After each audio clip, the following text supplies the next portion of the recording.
السلام علیکم بچوں، کیسے ہو آپ سب؟ خیریت سے ہو؟ سے ٹھیک ہے آپ سب کی؟ اللہ آپ سب کو اپنے حفظ و امان میں رکھے۔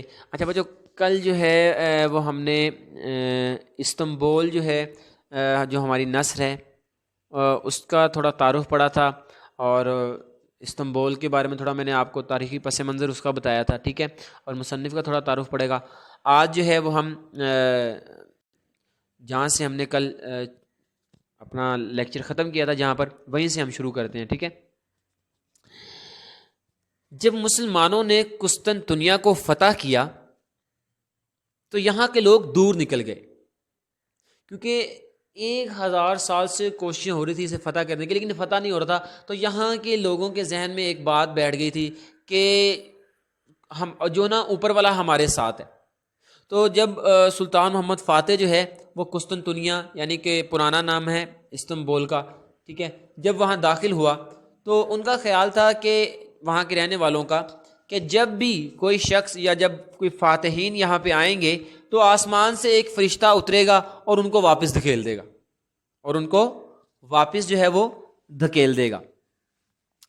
سلطان محمد فاتح گھوڑے سے اتر کر کلیسا کے اندر داخل ہوا اور اس نے وہیں نماز ادا کی۔ کلیسا جو ہے وہ ہے گرجا گھر، ٹھیک ہے۔ اب پہلا پیراگراف بچے یہاں سے شروع ہو رہا ہے۔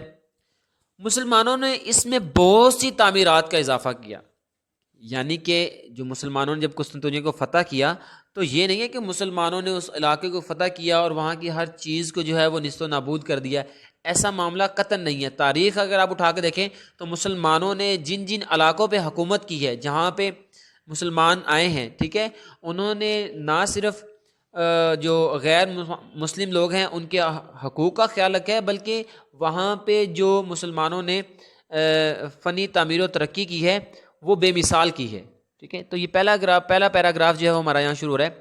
مسلمانوں نے اس میں بہت سی تعمیرات کا اضافہ کیا، یعنی کہ بہت سی عمارتیں بنائی مسلمانوں نے اس میں، ٹھیک ہے نا۔ دیواروں اور چھتوں کی پچکاری پر سرمئی کلی کروا دی گئی۔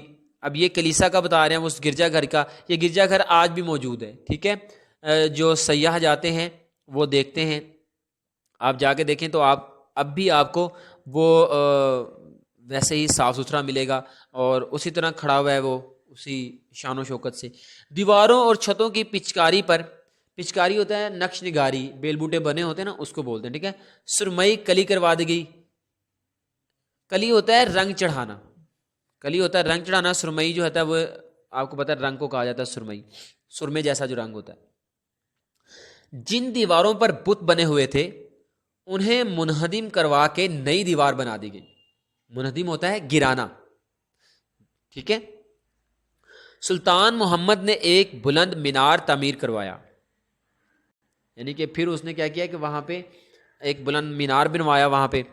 اور سلیم ثانی، اصل میں یہ جو ہے نا سلیم ثانی، یہ جتنے بھی گزرے ہیں یہ سارے کے سارے سلطنت عثمانیہ کے جو نا وہ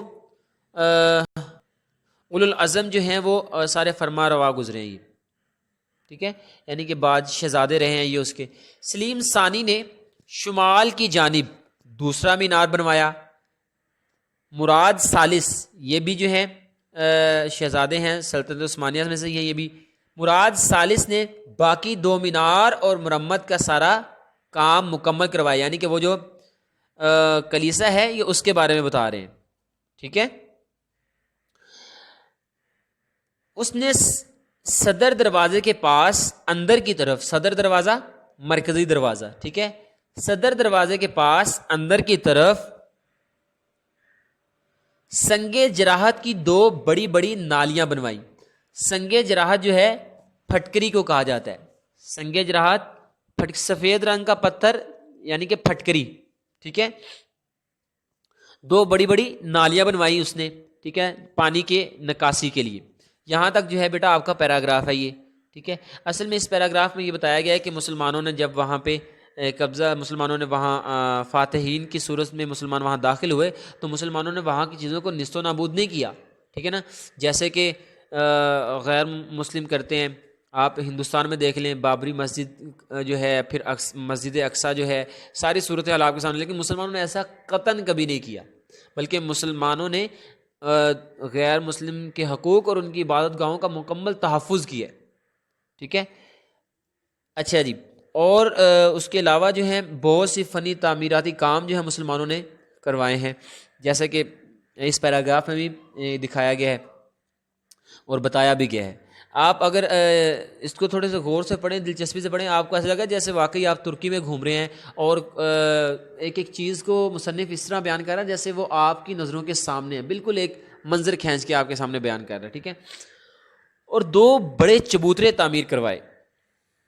چبوترا ہوتا ہے مستطیل جو ہے نا، آپ تھڑا بھی کہتے ہیں اس کو، چبوترے کو تھڑا بھی کہتے ہیں، اور مستطیل جگہ ہوتی ہے اونچی، مستطیل اونچی جگہ اسے بولتے ہیں، ٹھیک ہے، یا تھڑا بھی کہتے ہیں، یا وہ اونچی جگہ جہاں کھڑا خطبہ وغیرہ بھی دیا جاتا ہے، لیکن اچھا جو لفظ ہے اس کے لیے مستطیل اونچی جگہ یا تھڑا ہے، ٹھیک ہے، جن پر بیٹھ کر قرآن پاک کی تلاوت کی جاتی تھی۔ آیا صوفیہ کے برابر، آیا صوفیہ یہ مسجد ہے، ٹھیک ہے نا، بڑی خوبصورت مسجد ہے استنبول کی۔ آیا صوفیہ کے برابر قبرستان ہی میں اکثر عثمانی حکمرانوں کے مزار واقع ہیں، یعنی کہ جو اکثر جو سلطنت عثمانیہ کے جو بادشاہ گزرے ہیں، ٹھیک ہے نا، ان کے اکثر بادشاہوں کی قبریں، جو شہزادوں کی قبریں جو ہیں وہ اس قبرستان میں ہیں۔ سلطان مراد رابع، ٹھیک ہے، یہ بھی جو ہے سلطنت عثمانیہ کے شہزادوں میں سے گزرے ہیں، بادشاہ گزرے ہیں، ٹھیک ہے نا، شہزادے رہے ہیں، ذرا مطلب پہلے شہزادے تھے بعد میں بادشاہ بنے، نے مسجد کی خالی دیواروں پر، اب انہوں نے یہ جو آیا صوفیہ جو مسجد ہے اس کے بارے میں بتا رہے ہیں، ٹھیک ہے نا، کہ مسجد کی خالی دیواروں پر مشہور خطاط مصطفیٰ چلبی سے بڑے بڑے سنہری حروف میں آیات قرآنی لکھوائیں، ٹھیک ہے، یہ خطاط کہتے ہیں کاتب کو۔ اچھا، آپ کا دوسرا پیراگراف جو بیٹے یہیں سے شروع ہو رہا ہے، آپ کا دوسرا پیراگراف، ٹھیک ہے، سلطان مراد رابع نے مسجد کی خالی دیواروں پر مشہور خطاط، یہاں سے بیٹا آپ کا پیراگراف جو ہے وہ شروع ہو رہا ہے، ٹھیک ہے۔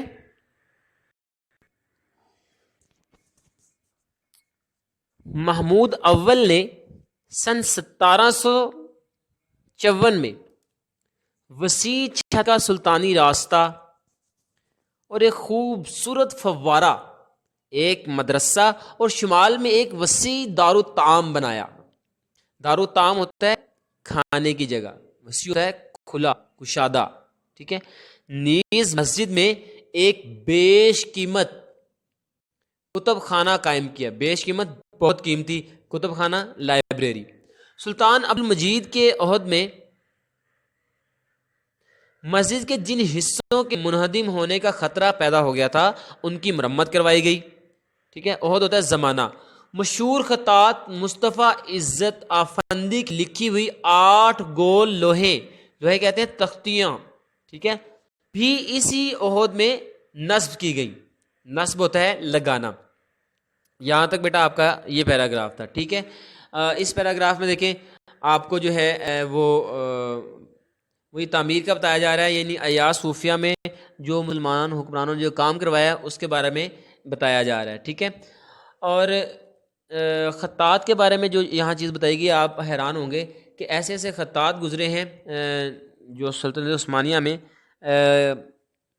کہ ایک خطاط کے بارے میں مجھے ان کا نام بھول گیا ہے، ان کے بارے میں آتا ہے کہ جب جنگ ہوئی تو ان کے دونوں ہاتھ جو ہیں وہ کونیوں تک کاٹ دیے گئے تھے۔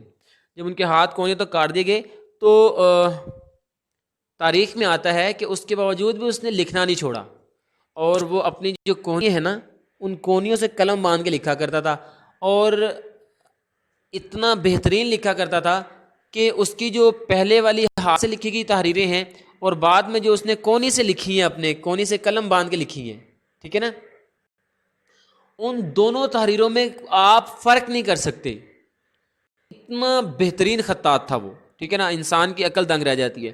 اور سلطنت عثمانیہ کا جو زوال ہے وہ حکمرانوں کی عیاشی کی وجہ سے جو ہے نا وہ آیا۔ اتنے زیادہ عیاش تھے کہ جب آخری حکمرانوں میں سے کا ایک حکمران جو ہے وہ پکڑا گیا تو